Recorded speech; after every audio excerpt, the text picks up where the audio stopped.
Welcome to study point. स्वागत है आप लोगों का यूपी पीसीएस एग्रीकल्चर की ये जो वीडियो सीरीज चल रही थी उसमें आप सभी लोगों का स्वागत है। देखिए हम लोग यहाँ पर जो एग्रीकल्चर का जो सिलेबस है उसको हम लोग टॉपिक वाइज कवर कर रहे थे। ठीक है, देखिए आप लोगों के पेपर जो है 1 अगस्त को है, उस पेपर में 40 नंबर के जो जीएस आएगी, जीएस और भी चीज़ें, मैथमेटिक्स भी है थोड़ी सी, और जो 80 क्वेश्चन, सॉरी यहाँ पे 40 क्वेश्चन रहेंगे और यहाँ पे 80 क्वेश्चन ये जो है एग्रीकल्चर पोर्शन से आएंगे। ठीक है, तो एग्रीकल्चर का ये सिलेबस डिफाइन है यहाँ पर, तो इसी को हम लोग टॉपिक वाइज कर रहे हैं। तो देखिए इसको हम लोग टॉपिक वाइज करेंगे, इसमें पूरा चांस है कि कम से कम 80 में से 70 से 75 नंबर तक तो आ ही जाने चाहिए, जो कि इतना डीप कवर करवा रहे हैं यहाँ पर हम आप लोगों को एक एक टॉपिक। देखिए ये टॉपिक जो है अरुण कत्यायन जी की बुक है उससे, और एनसीईआरटी के मेन चैप्टर जो हमारी यूज में है वहाँ से हम ये सब कंपाइल करके ला रहे हैं। ठीक है, तो देखिए एनसीईआरटी और अरुण कत्यायन सर की बुक से मिलाकर ये नोट्स बनाया गया है। तो इसमें हम लोग देखेंगे कि मतलब पूरा सिलेबस कवर हो जाए। ठीक है, देखिए इससे पहले के 4 वीडियो तक आ चुके हैं कम से कम। इसमें पहले वीडियो में हम लोगों ने क्रॉपिंग पैटर्न वगैरह ये सारा कुछ यहाँ तक देखा था। फिर सेकंड वीडियो में हम लोगों ने ड्राई लैंड के बारे में पढ़ा। ठीक है, पूरा ड्राई लैंड पढ़ा। फिर उसके बाद थर्ड वीडियो में हम लोग इरिगेशन एंड ड्राइनेज सिस्टम पढ़ा। फिर उसके बाद हम लोगों ने physiology and its significance of absorption and translocation of water, transpiration and water economy, ये सारा कुछ प्लांट के कॉन्टेक्स्ट में देखा। आज हम लोग यहाँ पर पढ़ने वाले हैं फोटोसिंथेसिस। ठीक है, modern concept and its factor affecting the process. ठीक है, तो यानी कि फोटोसिंथेसिस पढ़ना है, प्रकाश संश्लेषण, उसकी आधुनिक जो कॉन्सेप्ट है वो उसको देखना है, और प्रकाश संश्लेषण को कौन कौन कारक प्रभावित करते हैं उनको देखना है। देखिए हिंदी में, यहाँ पर हिंदी में पूरा सिलेबस कवर करवाया गया है आप लोगों को। तो चलिए शुरू करते हैं। आप लोग चैनल को अगर सब्सक्राइब नहीं किया है तो चैनल को सब्सक्राइब कर लीजिए। हम बहुत जल्दी इन सारे टॉपिकों को ख़त्म करेंगे विदिन 20 डेज। ठीक है, चलिए शुरू करते हैं। फोटोसिंथेसिस, तो देखिए यहाँ पे फोटोसिंथेसिस के बारे में पढ़ेंगे, यानी कि प्रकाश संश्लेषण। ठीक है, तो इसका सामान्य परिचय देख लीजिए। देखिए सबसे पहले होता क्या था, जब फोटोसिंथेसिस का जो कॉन्सेप्ट आने से पहले ये माना जाता था कि जो पौधे अपना भोजन जो प्राप्त करते हैं वो खनिज लवण और जल के द्वारा, यानी कि जड़ों से ही प्राप्त करते हैं। ऐसा माना जाता था पहले कि पौधे अपना भोजन जड़ के द्वारा ही प्राप्त करते हैं। लेकिन सर्वप्रथम 1727 ईस्वी में एक वैज्ञानिक हुए। देखिए इसका परिचय पहले हम लोग देख लेते हैं। ठीक है, समान परिचय। ये एक वैज्ञानिक हुए स्टीफन हेल्स। तो इन्होंने कहा कि पोषण का कुछ भाग पत्तियों के द्वारा भी ग्रहण किया जाता है पौधे के द्वारा। ठीक है, लेकिन इन्होंने पूरा नहीं बता पाए कि CO2 लेते हैं, O2 छोड़ते हैं। बस इन्होंने यह महसूस किया कि पत्तियों के द्वारा भी भोजन पौधे बनाते हैं। फिर आगे चलकर एक वैज्ञानिक हुए प्रेस्टली। तो प्रेस्टले ने शोध किया, उन्होंने कहा कि फोटोसिंथेसिस में गैसों का आदान प्रदान होता है। ठीक है, फिर आगे चलकर ये प्रेस्टले ने 1772 में कहा था। देखिए 1727 में स्टीफन हेल्स ने कहा था। फिर आगे चलकर एक वैज्ञानिक हुए, ठीक है, इंजन हॉज। तो इन्होंने क्या कहा, इन्होंने कहा फोटोसिंथेसिस में जो क्लोरोप्लास्ट और लाइट ये दोनों आवश्यक होते हैं। ठीक, तो ये इंजन हॉज के द्वारा कहा गया। फिर उसके बाद एक वैज्ञानिक आए जॉन सेनेबियर। तो इन्होंने क्या कहा कि फोटोसिंथेसिस है तो लाल रंग की तरंगदैर्घ्य सर्वाधिक प्रभावी होती है। तो ये किसने कहा, तो जॉन सेनेबियर ने कहा। फिर उसके बाद एक वैज्ञानिक आए लाइबिंग। तो इन्होंने कहा कि पौधे में जो कार्बन होता है, कार्बन वो CO2 से प्राप्त होता है, यानी कि जो पौधे CO2 लेते हैं उससे कार्बन पौधों को प्राप्त होता है। तो ये किसने कहा, जॉन लिंडबर्ग। तो देखिए इस सारा कुछ मिला करके बाद में फोटोसिंथेसिस की पूरी जो एक रिएक्शन आती है निकल कर, वो सब इन्हीं सब का रूप है। ठीक है, कहीं से किसी ने कुछ धीरे धीरे ऐड करते करते आज फोटोसिंथेसिस की जो आधुनिक अवधारणा है वो सामने निकल कर आई है। तो उसी में हम लोग देख रहे हैं। फिर इसमें ये देखिए रॉबर्ट मेयर, इन्होंने ऊर्जा के संरक्षण का नियम दिया। ठीक है, और सच ने कहा कि फोटोसिंथेसिस का प्रथम जो विजुअल उत्पाद है वो क्या है, स्टार्च। तो इसको ये इंपॉर्टेंट है, प्रथम विजुअल उत्पाद क्या है फोटोसिंथेसिस का, तो स्टार्च है। ठीक है, अब देखिए फोटोसिंथेसिस जो होती है वो जो संपूर्ण विश्व में होती है, तो उसमें 90% भाग कहाँ पे होता है, जो मेराइन और फ्रेश वाटर में जो एल्गी पाई जाती है। मेराइन मीन्स जो नमकीन वाटर होता है, और फ्रेश वाटर शुद्ध जल, तो उसमें जो एल्गी पाई जाती है उसमें सर्वाधिक फोटोसिंथेसिस होता है 90%। तो ये क्वेश्चन में आएगा कि सर्वाधिक फोटोसिंथेसिस कहाँ पे होता है, दे देंगे पेड़ों में या उष्णकटिबंधीय वन में, या फिर मैंग्रोव वन में या फिर एल्गी में, तो क्या आंसर रहेगा? आंसर रहेगा एल्गी में होता है सर्वाधिक फोटोसिंथेसिस। ठीक है, तो देखिए फोटोसिंथेसिस से रिलेटेड पिगमेंट के बारे में देख लेते हैं हम लोग कि इसमें कौन कौन से पिगमेंट आवश्यक होते हैं। तो सबसे पहला पिगमेंट होता है जो क्लोरोफिल होता है। क्लोरोफिल को पहले क्या बोला जाता था? फोटोक्लोरोफिल, यानी कि फोटोक्लोरोफिल के पश्चात बनता क्या है? क्लोरोफिल। अब देखिए क्लोरोफिल होता कहाँ पे? क्लोरोफिल होता है ग्रेना में, पौधे के ग्रेना में। ठीक है, ग्रेना में ऐसी संरचना होती है ग्रेना की। अभी हम लोग ग्रेना आप लोगों को बाद में दिखा देंगे। ठीक है, तो क्लोरोफिल कहाँ होता है? पौधे के ग्रेना में क्लोरोफिल पाया जाता है। उसके बाद देखिए कि जो हरी पत्ती होती है उसका आधा भाग करीब क्लोरोफिल ही होता है। ठीक है, क्लोरोफिल में मैग्नीशियम आयन पाया जाता है। तो ये बहुत आता है कि मैग्नीशियम आयन, क्लोरोफिल में कौन सा आयन पाया जाता है या फिर कौन सा तत्व पाया जाता है? तो मैग्नीशियम। अब देखिए क्लोरोफिल में जो ये होता है, मतलब क्लोरोफिल जो होता है प्लांट में वो 7 टाइप का होता है, 7 प्रकार का। Chlorophyll A, chlorophyll B, chlorophyll C, D, E और बैक्टीरियो क्लोरोफिल और बैक्टीरियो वेरिडिन। तो ये 7 प्रकार हैं क्लोरोफिल के, पर जो मोस्टली होते हैं वो क्लोरोफिल ए और क्लोरोफिल बी, यही जो है सर्वाधिक प्लांट में पाए जाते हैं। इनका अनुपात कितना होता है? 3:1। ठीक है, ये इंपॉर्टेंट है, याद रखना। अब देखिए यहाँ पर क्लोरोफिल लिखा है कि वर्णक का नाम है क्लोरोफिल।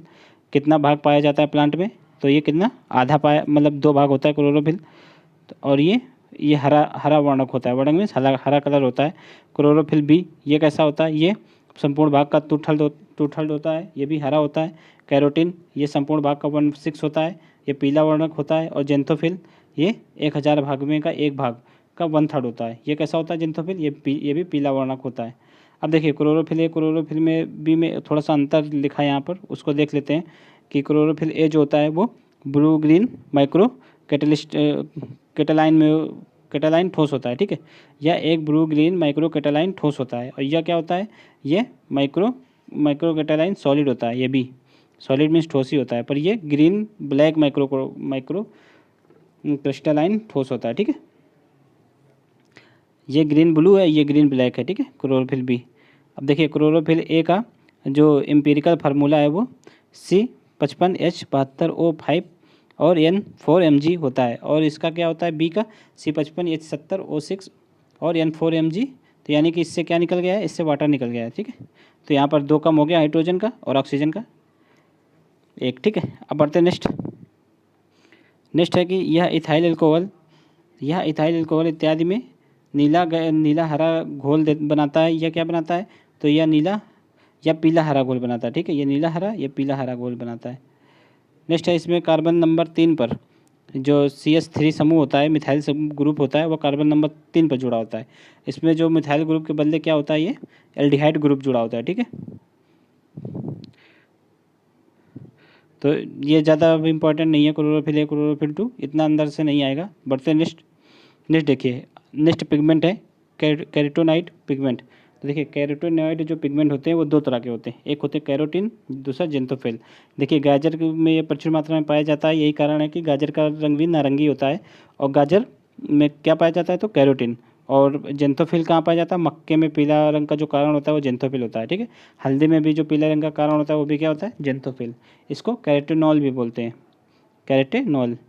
ठीक है, नेक्स्ट है कि ये पीला रंग का देखिए कारण होता है। जो भी प्लांट में पीला रंग का कारण क्या होता है? ऑप्शन आ जाए क्लोरोफिल या कैरोटीनॉइड या फाइकोबिलिन पिगमेंट। तो क्या होगा आंसर? पीले रंग का कारण होता है कैरोटीनॉइड पिगमेंट। अब नेक्स्ट देखते हैं। देखिए कैरोटीनॉइड ये जो कैरोटीन होता है, कैरोटीन 3 प्रकार के होता है बेसिकली। एक होता है अल्फा कैरोटीन, एक होता है बीटा कैरोटीन, एक होता है गामा कैरोटीन। तो देखिए बीटा कैरोटीन सर्वाधिक पाया जाता है। ठीक है, और इसका पूर्वगामी रूप क्या होता है? तो विटामिन ए का पूर्वगामी है ये बीटा कैरोटीन। यही परिवर्तित होकर क्या बनता है? विटामिन ए बनता है। ठीक है, इसीलिए कहा जाता है कि गाजर में सर्वाधिक विटामिन ए पाया जाता है। ठीक है, तो बढ़ते हैं नेक्स्ट है फाइकोबिलिन पिगमेंट क्या होता है? तो यह जो है ब्लू ग्रीन एल्गी एवं रेड एल्गी में पाया जाता है। ठीक है, तो जो ब्लू ग्रीन एल्गी में पाया जाता है उसको क्या बोलते हैं? उसको बोलते हैं फाइकोसाइनिन। और जो रेड एल्गी में पाया जाता है उसको फाइको एरिथ्रिन बोलते हैं। एरिथ्रिन देखिए ठीक है, एरिथ्रिन का रंग ही रेड होता है, तो इसलिए रेड उसमें पाया जाता है। ठीक है, अब देखिए ये जो ऊपर के दोनों हैं कैरोटीन और जेंथोफिल, ये फैट में घुलनशील है। फैट मीन्स वसा। और ये जो है ये किस में है? ये गर्म जल में घुलनशील होता है। ठीक है। ठीक है, फाइकोबिलिन। उपरोक्त दोनों में सिर्फ कार्बनिक, मतलब उपरोक्त दोनों सिर्फ कार्बनिक घोल में, मतलब जो ऊपर के दोनों थे वो फैट में होता है, बता चुके हैं पहले भी। इसमें मैग्नीशियम आयन नहीं होता है, ठीक है, पर जो क्लोरोफिल था उसमें होता है। अब देखिए एंथ्रोसाइनिन ये फोटोसिंथेसिस में भाग नहीं लेता है। यह किस में पाया जाता है? तो चुकंदर में क्या पाया जाता है? तो एंथ्रोसाइनिन, ठीक है। ये पर्पल पिगमेंट है, ये पर्पल कलर का होता है। अब यहाँ से देखते हैं हम लोग फोटोसिंथेसिस। अभी तक हम लोग देख रहे थे कि फोटोसिंथेसिस में क्या क्या पिगमेंट यूज होते हैं या फिर इसकी अवधारणा कैसे निकल के आई वर्तमान में आधुनिक अवधारणा। तो वर्तमान आधुनिक अवधारणा का रिएक्शन ये है, ठीक है। अब देखिए यहाँ पर फोटोसिंथेसिस कितने प्रकार के होते हैं? 2 प्रकार के होते हैं, एक लाइट फेस, दूसरा डार्क फेस। जो लाइट फेस होता है तो लाइट के प्रति संवेदनशील होता है, और जो डार्क फेस होता है वो रात्रि में अंधेरे के प्रति संवेदनशील होता है, अर्थात ये लाइट के प्रति संवेदनशील नहीं होता है। तो चूँकि ये इसकी खोज किसने की थी? ब्लैकमैन नामक वैज्ञानिक द्वारा की गई थी, तो इसलिए इसको ब्लैकमैन रिएक्शन भी बोलते हैं, ठीक है। डार्क रिएक्शन को क्या बोलते हैं? Blackman reaction. आप इससे मतलब ट्रिक बना सकते हैं। ब्लैक मीन्स रात से इसका आप ट्रिक बना सकते हैं, ठीक है। तो डार्क मीन्स ब्लैक, ठीक है। नेक्स्ट है, अब देखिए इसका ये जो आधुनिक ये निकल कर आई है रिएक्शन, उसको देख लेते हैं। ये प्रकाश जो फोटोसिंथेसिस की रिएक्शन यही है मेन, इसको आप लोग बहुत अच्छे से देखिएगा, ठीक है। सी मतलब 6 CO2 प्लस H2O, यानी कि कार्बन डाइऑक्साइड के 6 मॉलिक्यूल और वाटर के 12 मॉलिक्यूल, ये मिलकर क्या बनाते हैं? ये एक ग्लूकोज का मॉलिक्यूल और 6 मॉलिक्यूल ऑक्सीजन के और 6 मॉलिक्यूल वाटर के बनाते हैं, ठीक है। इसमें एनर्जी भी जो कितनी मुक्त लगती है? तो 646 किलो कैलोरी रेडिएंट एनर्जी ये उत्पन्न होती है। क्लोरोफिल, ये यहाँ पर क्लोरोफिल की अनुपस्थिति में ही ये वो रिएक्शन पूरी होती है, ठीक है। देखिए अब आएगा कि फोटोसिंथेसिस में जो रिएक्शन में वो ऑक्सीजन कहाँ से निकलती है? तो हो सकता है ऑक्सीजन दे देंगे CO2 से निकलती है या फिर वाटर से। तो कहाँ से निकलती है? वाटर से। इससे पहले की जो फोटोसिंथेसिस की रिएक्शन होती थी उसमें ये माना जाता था कि जो ऑक्सीजन निकल रही है वो CO2 से निकल रही है, मगर जो आधुनिक संकल्पना है उसके अनुसार ये माना जाता है कि ऑक्सीजन वाटर से निकलती है, ठीक है। देखिए यहाँ पे ये लाइट ADP के रूप में यूज होती है और ATP के रूप में बनती है, एडेनोसिन डाइफॉस्फेट ये, ठीक है। अब देखिए प्रकाश ऊर्जा का रासायनिक ऊर्जा में बदलना फोटो क्या कहलाता है? ये फोटोफॉस्फोराइलेशन कहलाता है, ठीक है। प्रकाश ऊर्जा का रासायनिक ऊर्जा में बदलना फोटोफॉस्फोराइलेशन कहलाता है। अब अकॉर्डिंग टू एरोन नामक एक वैज्ञानिक हुए हैं, उन्होंने क्या कहा है? उन्होंने कहा है कि कार्बन डाइऑक्साइड का शुगर, जो CO2 का शुगर यानी कि डार्क रिएक्शन में बदलाव वास्तव में स्ट्रोमा में होता है, ठीक है। जो डार्क रिएक्शन में CO2 होता है उसका बदलाव स्ट्रोमा में होता है, जबकि हिल रिएक्शन यानी कि लाइट रिएक्शन में CO2 का शुगर में बदलाव किस में होता है? तो ग्रेना में होता है। देखिए CO2 शुगर बनाती है, अभी बताया हम लोगों ने, ग्लूकोज बनाती है, ठीक है। CO2 जब यही फोटोसिंथेसिस में एक मॉलिक्यूल ग्लूकोज का बनता है, तो यहाँ पे शुगर लिया गया है एग्जाम्पल में। तो कहा गया है कि जो डार्क रिएक्शन होती है डार्क, तो उसमें CO2 से शुगर किस में बनता है? तो उसमें बनता है ये स्ट्रोमा में होता है, स्ट्रोमा, ठीक है। और जो लाइट रिएक्शन होता है उसमें कहाँ बनता है? तो उसमें लाइट रिएक्शन में बनता है ग्रेना में, पत्ती के ग्रेना में ग्रेना भाग होता है, जो क्लोरोप्लास्ट का भाग है ग्रेना। देखिए यहाँ पे आप लोगों को बना के बता दे रहे हैं। ये मान लीजिए क्लोरोप्लास्ट की संरचना है, यहाँ पे छोटे छोटे ग्रेना होते हैं, ग्रेना। ये एक भाग इसका ग्रेना है। अगर इसको पूरे को मिलाकर देखेंगे तो ये थैलेकॉइड कहलाता है, ठीक है। एक भाग ग्रेना पूरा अगर देखेंगे तो थैलेकॉइड। तो इसी तरह बहुत सारी संरचनाएं होती हैं, ये भी आपस में कनेक्टेड होती हैं, ठीक है। तो यहीं पे ये जो स्ट्रोमा पाया जाता है, ये क्या है? ये स्ट्रोमा है, ठीक है। ये स्ट्रोमा है जो एक थैलेकॉइड को दूसरे थैलेकॉइड से जोड़ता है। तो स्ट्रोमा जो है, स्ट्रोमा में शुगर बनती है CO2 से, किसमें? तो डार्क रिएक्शन में, ठीक है। और लाइट रिएक्शन में ग्रेना में शुगर बनती है। बढ़ते हैं नेक्स्ट लाइट रिएक्शन के उत्पाद क्या हैं? तो लाइट रिएक्शन से क्या निकलता है? ऑक्सीजन निकलती है और ATP निकलती है और NADPH2, यानी कि ये भी एनर्जी के रूप हैं, ठीक है। तो ये निकलती है यूज इन डार्क रिएक्शन, फिर इनका आगे चल के डार्क रिएक्शन में यूज होता है इन दोनों का, ठीक है। बढ़ते नेक्स्ट है रॉबर्ट इमर्सन के कार्य एवं रेड ड्रॉप। तो देखिए रॉबर्ट इमर्सन के कार्य देख लेते हैं। यहाँ पर रॉबर्ट इमर्सन वैज्ञानिक हुए हैं, उन्होंने क्या कहा है? उन्होंने कहा है कि CO2 के एक अणु को कार्बोहाइड्रेट में अवकृत करने हेतु प्रकाश ऊर्जा के 8 क्वांटा की आवश्यकता होती है। यानी कि CO2 के एक अणु को जब कार्बोहाइड्रेट में बदलते हैं ठीक है, जो शुगर बन रहा था, शुगर कार्बोहाइड्रेट का रूप होता है। तो जब एक मॉलिक्यूल, ठीक है, जब कार्बोहाइड्रेट यानी कि शुगर जो बन रहा है, जो ग्लूकोज बन रहा है C6H12O6, तो इसमें एक मॉलिक्यूल को बनने में कितने एनर्जी लगती है, तो 8 क्वांटा लगती है। ठीक है, तो फिर क्वांटम यील्ड निकाल लेते हैं इसी से। क्वांटम यील्ड क्या होता है, तो लाइट क्वांटम से विमुक्त ऑक्सीजन की संख्या, तो ये कितनी होगी, 12%। ठीक है, क्वांटम यील्ड प्रत्येक लाइट क्वांटम से विमुक्त ऑक्सीजन की संख्या, यही होती है क्या, क्वांटम यील्ड। तो यह कितनी होती है, 12% होती है। ठीक है, इसको कैसे निकालते हैं, देखिए एक अणु को टूटने में कितना लगता है, 8 क्वांटा। तो यहाँ से निकालेंगे तो 8, अगर इसको परसेंटेज में बदलेंगे तो 100 से गुणा कर देंगे तो कितना निकल आएगा, 12%। ठीक है, बढ़ते हैं नेक्स्ट। देखा, नेक्स्ट है कि लंबे समय तक जब लाल माइक्रोक्रोमेटिक लाइट देने पर जो यील्ड है, क्वांटम यील्ड है, तो वह घट जाती है। ठीक है, अगर लाल लाइट ही लंबे समय तक पौधों को देंगे तो क्वांटम यील्ड घट जाएगी। ठीक है, यानी कि जो ऑक्सीजन विमुक्त होते हैं, ऑक्सीजन के कण, वो कम हो जाएंगे। वो कैसे, तो इसको क्या बोलते हैं, लाइट, इसको बोलते हैं इमर्सन्स इफेक्ट। ठीक है, यानी कि रेड ड्रॉप भी बोलते हैं इसको, रेड ड्रॉप। यानी कि अगर रेड लाइट ज़्यादा समय तक पौधे को देते हैं तो उसमें जो प्लांट की जो क्वांटम यील्ड है वो घट जाएगी, यानी कि ऑक्सीजन विमुक्त होने की दर जो है कम हो जाएगी। ठीक है, तो इसी को इमर्सन इफेक्ट भी बोलते हैं। ठीक है, अब देखिए मिश्रित प्रकाश में जो क्वांटम यील्ड है वो सर्वाधिक होती है, ये यहाँ पे इंपॉर्टेंट है। ऑप्शन आ जाएगा, लाल प्रकाश में सर्वाधिक होती है, ब्लू में होती है, या बैगनी में होती है, या फिर मिश्रित में। तो मिश्रित में होती है, क्यों, क्योंकि मिश्रित में देखिए, मिश्रित में कोई भी मतलब ज़्यादा समय तक इफेक्ट नहीं डालता है एक ही प्रकाश, तो इसलिए इसकी क्वांटम यील्ड ज़्यादा होती है। अब यहाँ पे लाइट रिएक्शन हो गया, अब हम लोग देखते हैं डार्क रिएक्शन। डार्क रिएक्शन में देखिए फोटोसिंथेसिस का डार्क वाला चरण, जो CO2 का स्थिरीकरण, CO2 का स्थिरीकरण इसमें भी होता है, CO2 का स्थिरीकरण उसमें भी हो रहा था, लाइट रिएक्शन में भी। तो ठीक है, एंजाइम पर निर्भर करता है, लेकिन इसमें एंजाइम पर निर्भर करता है, उसमें किस में कर रहा था, तो लाइट रिएक्शन में क्लोरोप्लास्ट पे कर रहा था। वर्णक मीन्स क्लोरोप्लास्ट, या फिर जो अभी हमने नेक्स्ट पिगमेंट जो बताए थे तीन। ठीक है, तो उन सब पे निर्भर करता है। और डार्क वाला किस पे करता है, तो एंजाइम पर निर्भर करता है। तो देखिए 3 फेसेस ऑफ CO2 फिक्सेशन, जो डार्क रिएक्शन में 3 चरण होते हैं CO2 फिक्सेशन के, तो वो कैसे होते हैं, 3 फेस। तो देखिए पहला केल्विन साइकिल, C3 साइकिल भी बोलते हैं। तो इसमें कौन कौन से प्लांट आएंगे, इसमें आएंगे चावल, गेहूँ, जौ और दाल, दलहन, ETC वगैरह। C4 सर्किल के प्लांटों में कौन सा आएंगे, इसको C4 प्लांट भी बोलते हैं इनको। इसमें गन्ना, मक्का, ज्वार, बाजरा और खरपतवार जो होते हैं अत्यधिक, मतलब अधिकांश खरपतवार भी इसी में आ जाते हैं। और कैम साइकिल, इसमें कौन कौन से प्लांट आते हैं, जो खट्टे फल के प्लांट होते हैं, जैसे सिट्रस, पाइनएप्पल, ठीक है, ओनियन, गार्लिक, लिली, ये सारे प्लांट किस में आते हैं, कैम 4 साइकिल में आते हैं। ठीक, एक वैज्ञानिक में हेल्थ एवं स्लैक साइकिल, तो इस C4 को हेल्थ एवं स्लैक साइकिल भी बोलते हैं, जो कि हेल्थ एवं स्लैक ने C4 साइकिल की जो खोज की थी। ठीक है,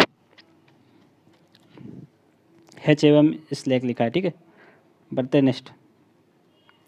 देखिए नेक्स्ट है डिफरेंस बिटवीन C3, C4 एवं कैम साइकिल प्लांट। जो भी हमने आप लोगों को प्लांट बताया, देखिए इंपॉर्टेंट तो उतना भी है, लेकिन अगर आप लोग ज़्यादा पढ़ना चाहते हैं तो आप इस टेबल को एक बार देख सकते हैं। आप लोग इसकी स्क्रीनशॉट ले लीजिए अगर आप लोगों को लेना है तो। 1 मिनट, ये ठीक है। जैसे कि देखिए C3 प्लांट में क्लोरोफिल A क्लोरोफिल B का अनुपात कितना होता है, 3:1। C4 में 4:1, और इसमें कितना 3:1 या इसके बराबर होता है। ठीक है, तो स्क्रीनशॉट ले लीजिए आप लोग इसका। इसके एग्जांपल लिखे यहाँ पे, वीट, शुगर केन एवं सिट्रस। ठीक है, बायोमास प्रोडक्शन लिखा है कि C3 में मीडियम होता है, C4 प्लांट में हाई होता है और कैम में लो होता है। पिगमेंट सिस्टम, ठीक है, तो ये आप लोग इसका स्क्रीनशॉट ले लीजिए। Presence of Calvin cycle enzyme, ठीक है, प्रेजेंस ऑफ फोटो रेस्पिरेशन, तो फोटो रेस्पिरेशन इसमें हाई, इसमें लो होता है। ठीक है, सेंसिटिविटी ऑफ ऑक्सीजन, तो इसमें हाई, इसमें लो अथवा नेग्लिजिबल होता है, इसमें होता है। ठीक है, तो ये आप लोग स्क्रीनशॉट ले लीजिए। ऑप्टिमम टेम्परेचर देख लीजिए एक बार, ये इंपॉर्टेंट है कि C3 प्लांट में 10 से 25 होना चाहिए, और C4 में 30 से 45 डिग्री सेंटीग्रेड होना चाहिए, और जो कैम प्लांट होते हैं उनमें अप्रॉक्स जो है 35 डिग्री टेम्परेचर होना चाहिए। ठीक है, अब बढ़ते हैं नेक्स्ट। देखिए फोटोसिंथेसिस को प्रभावित करने वाले कारक, ये सिलेबस में लिखा हुआ है, इसको देख लेते हैं हम लोग। लाइट ही सर्वाधिक प्रभावी होती है। तो जो प्रकाश की जो तीव्रता होती है उसके साथ ही फोटोसिंथेसिस की दर भी बढ़ती है। लेकिन अत्यधिक प्रकाश जब तीव्र हो जाता है तो फिर फोटोसिंथेसिस की दर नहीं बढ़ती है, फिर वो घटने लगती है। तो जब इस प्रक्रिया को क्या कहते हैं, जब अधिक मतलब लाइट भी हो जाए और फोटोसिंथेसिस की प्रक्रिया भी ना बढ़े तो इसको बोलते हैं सोलराइजेशन। देखिए सोलराइजेशन आप लोग ये निगेटिव मतलब निगेटिव सेंस में ये वर्ड लिखा है, आप लोग इसको पॉजिटिव सेंस में नहीं मानिएगा कि सोलराइजेशन मतलब फोटोसिंथेसिस उसमें तेज़ होने लगेगी, ऐसा नहीं है। सोलराइजेशन की प्रक्रिया में फोटोसिंथेसिस घटने लगती है, ठीक है। नेक्स्ट है फोटोसिंथेसिस जो होती है प्रकाश संश्लेषण की दर कम प्रकाश तीव्रता पर भी कम होती है। इसमें होता क्या कि अगर प्रकाश कम होगा, तीव्रता कम होगी प्रकाश की, तो उसमें भी स्टोमेटा सही से खुल नहीं पाते हैं। तो स्टोमेटा नहीं खुल पाएंगे तो फोटोसिंथेसिस की प्रक्रिया धीमे हो जाएगी, ठीक है। जिस तीव्रता पर CO2 का अवशोषण एवं निष्कासन हो, मान लीजिए जिस प्रकार की तीव्रता पर CO2 का अवशोषण और CO2 का निष्कासन बराबर होता है तो उससे क्या क्या बोलते हैं, कंपनसेशन पॉइंट, ठीक है। क्या बोलते हैं, कंपनसेशन पॉइंट। तो ये इंपॉर्टेंट है, इस पर स्टार लगा लीजिए आप लोग, कंपनसेशन पॉइंट आ सकता है। देखिए जिस तीव्रता पर CO2 का अवशोषण और निष्कासन बराबर हो जाता है, यानी कि जिस प्रकाश की तीव्रता पर CO2 का अवशोषण यानी कि प्रकाश प्लांट द्वारा और CO2 को जितना प्लांट निकालती है, मतलब जितना CO2 हम लोग निकालते हैं वो अगर बराबर हो जाए तो उसको कंपनसेशन पॉइंट बोलते हैं। तो ये इम्पोर्टेंट है, ठीक है। इस पर जो नेट फोटोसिंथेसिस होता है वो शून्य होता है, ठीक। अब देखिए प्रकाश अवशोषण मतलब जो फोटोसिंथेसिस के लिए कौन सा प्रकाश सर्वाधिक सुलभ होता है, तो रेड सबसे अधिक सुलभ होता है, उसके पश्चात ब्लू, फिर उसके पश्चात वायलेट। CO2 अगर CO2 यानी कार्बन डाइऑक्साइड की सांद्रता अगर अधिक हो जाएगी तो फिर इसकी दर धीमी हो जाएगी, ठीक है, फोटोसिंथेसिस की। ताप या ऑप्टिमम टेम्परेचर कितना होना चाहिए, 10 से 35 डिग्री सेंटीग्रेड। ऑक्सीजन ये कैसा होना चाहिए, तो मिनरल न्यूट्रिएंट्स ETC मतलब ऑक्सीजन मिनरल्स ये भी जो है फोटोसिंथेसिस की प्रक्रिया को प्रभावित करते हैं। जैसे कि मिनरल्स में जैसे मैग्नीशियम आयन पाया जाता है क्लोरोफिल में, अगर यही नहीं होगा तो फिर फोटोसिंथेसिस की प्रक्रिया धीरे हो जाएगी। अगर सही से ऑक्सीजन की मात्रा अगर नहीं बाहर निकलेगी तो तब भी जो है फोटोसिंथेसिस की प्रक्रिया धीमी हो जाएगी। तरंग दैर्घ्य देखिए कितना होना चाहिए, तरंग दैर्घ्य होना चाहिए 400 नैनोमीटर से लेकर 700 नैनोमीटर के बीच में फोटोसिंथेसिस के लिए। जल भी अप्रत्यक्ष रूप से वो मतलब फोटोसिंथेसिस में भाग लेता है। जैसे कि अगर ट्रांसपिरेशन के द्वारा अगर वाटर नहीं निकलेगा प्लांट से तो स्टोमेटा नहीं खुलेंगे, या फिर यूँ कहें कि अगर ज़्यादा ट्रांसपिरेशन हो गया तो वाटर कम हो जाएगा प्लांट में, फिर स्टोमेटा बंद हो जाएंगे। तो जब स्टोमेटा बंद हो जाएगा तो उससे भी जो फोटोसिंथेसिस की प्रक्रिया है वो धीमी हो जाएगी, ठीक है। आंतरिक कारण भी हैं, जैसे कि क्लोरोफिल की मात्रा कितनी है, ठीक है, हाइड्रेशन कैसा है और फोटोसिंथेसिस का अंतिम उत्पाद क्या है, तो ये सारे भी आंतरिक कारण भी हैं। अब देखिए नेक्स्ट और लास्ट इसका है कि फोटो रेस्पायरेशन क्या होता है। तो फोटो रेस्पायरेशन में एक उत्पाद बनता है, उसको बोलते हैं ग्लाइकोलेट। तो इसको ग्लाइकोलेट मेटाबॉलिज्म भी बोलते हैं। इसमें चूँकि 2 कार्बन होते हैं इसलिए इसको C2 कार्बन साइकिल भी बोलते हैं, ठीक है। यह शब्द किसने दिया था फोटो रेस्पायरेशन, तो इसको डेकर नामक वैज्ञानिक द्वारा दिया गया था। तो तंबाकू के पौधे पर सबसे पहले इसका मतलब परीक्षण किया गया, ठीक है, फोटो रेस्पायरेशन का। और ये C4 प्लांट में नहीं होता है, ठीक है, फोटो रेस्पायरेशन C4 प्लांट में नहीं होता। ये यहाँ पे स्टार लगा लीजिए। नेक्स्ट है वारबर्ग इफेक्ट। ये वारबर्ग इफेक्ट क्या होता है, देखिए एल्गी में प्रकाश संश्लेषण जो होता है O2 के द्वारा रोक दिया जाता है। यही सभी C3 पौधे में होता है, ठीक है। तो इसे क्या कहते हैं, वारबर्ग इफेक्ट। यानी कि एल्गी में जो प्रकाश संश्लेषण होता है तो O2 के द्वारा रोक दिया जाता है, ठीक है। और जो सभी C3 प्लांट में होता है तो उसमें ये प्रक्रिया होती है, ठीक है। तो इसी को क्या बोलते हैं, वारबर्ग इफेक्ट बोलते हैं। तो यहाँ से ये ख़त्म हुआ। अब हम लोग नेक्स्ट वीडियो में अगला टॉपिक लेकर आएंगे। फोटोसिंथेसिस हो गया, तो आप लोग अब वीडियो को लाइक कर लीजिए और चैनल को भी सब्सक्राइब कर लीजिए ताकि आने वाला हर एक वीडियो आप तक आसानी से पहुँच सके, ठीक है। चलिए मिलते हैं नेक्स्ट टॉपिक में, तब तक के लिए जय।